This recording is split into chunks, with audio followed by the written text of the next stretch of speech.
चांद पर चंद्रयान को गए 5 दिन का वक्त बीत चुका है। लैंडर और प्रज्ञान दोनों अपने अपने काम पर जुटे हुए हैं। प्रज्ञान हर रोज चांद की सतह को लेकर नई नई जानकारियां भेज रहा है।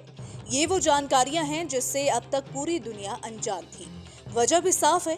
प्रज्ञान चांद के जिस दक्षिणी ध्रुव पर चहलकदमी कर रहा है, वहां इससे पहले दुनिया का कोई भी देश नहीं पहुंचा था।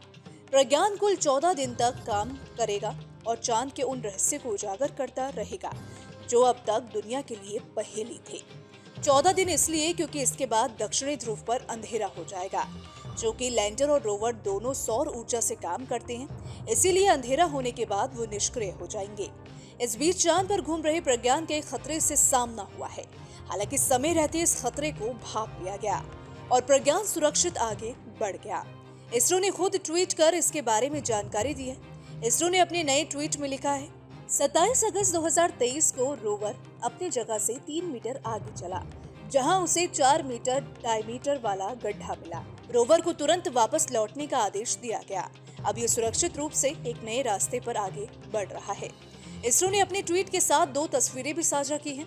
पहली तस्वीर उस क्रेटर की है जिससे प्रज्ञान का सामना हुआ था। नेविगेशन कैमरे में कैद इस तस्वीर में आप क्रेटर को साफ साफ देखकर समझ सकते हैं। 4 मीटर डायमीटर और 100 मिलीमीटर गड्ढे को देखते ही प्रज्ञान संभल गया। इसरो से उसे तुरंत पीछे हटने का कमांड मिला। प्रज्ञान ने कमांड को समझा और तुरंत अपने पैर पीछे खींच लिए। इस तरह प्रज्ञान एक बड़े खतरे से बच गया। इसरो की साझा की गई दूसरी तस्वीर में चांद की सतह पर उस रास्ते को देखा जा सकता है जिससे प्रज्ञान आगे बढ़ा था और फिर गड्ढा देखकर वापस आया था। इस तस्वीर में चांद की सतह पर प्रज्ञान के पैरों के निशान साफ साफ दिख रहे हैं। बड़े गड्ढे से प्रज्ञान के बच निकलने के बाद इसरो के कंट्रोल रूम में बैठे वैज्ञानिकों ने राहत की सांस ली। प्रज्ञान रोवर पहली चुनौती से निपटने में तो कामयाब हो गया, लेकिन अगले 9 दिन प्रज्ञान के रास्ते में कई बड़ी चुनौतियां आएंगी। लैंडिंग के बाद इसरो के चीफ एस सोमनाथ ने भी रोवर और विक्रम को लेकर अंदेशा जताया था।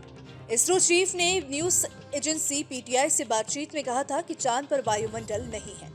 ऐसे में कोई भी वस्तु चंद्रयान 3 को हिट कर सकती है या फिर उसे टक्कर मार सकती है। इसके अतिरिक्त थर्मल प्रॉब्लम और कम्युनिकेशन ब्लैकआउट की समस्या भी आ सकती है।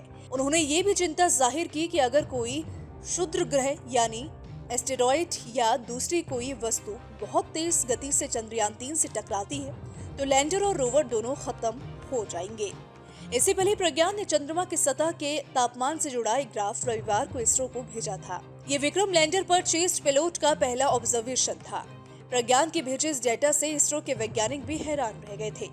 वैज्ञानिकों का अनुमान चांद की सतह पर 20 डिग्री सेल्सियस से 30 डिग्री सेल्सियस के आसपास तापमान का अनुमान था, लेकिन प्रज्ञान ने जो डेटा भेजा वो इससे बिल्कुल अलग था। चांद के दक्षिणी ध्रुव पर कहीं तापमान -10 डिग्री था तो कहीं -70 डिग्री।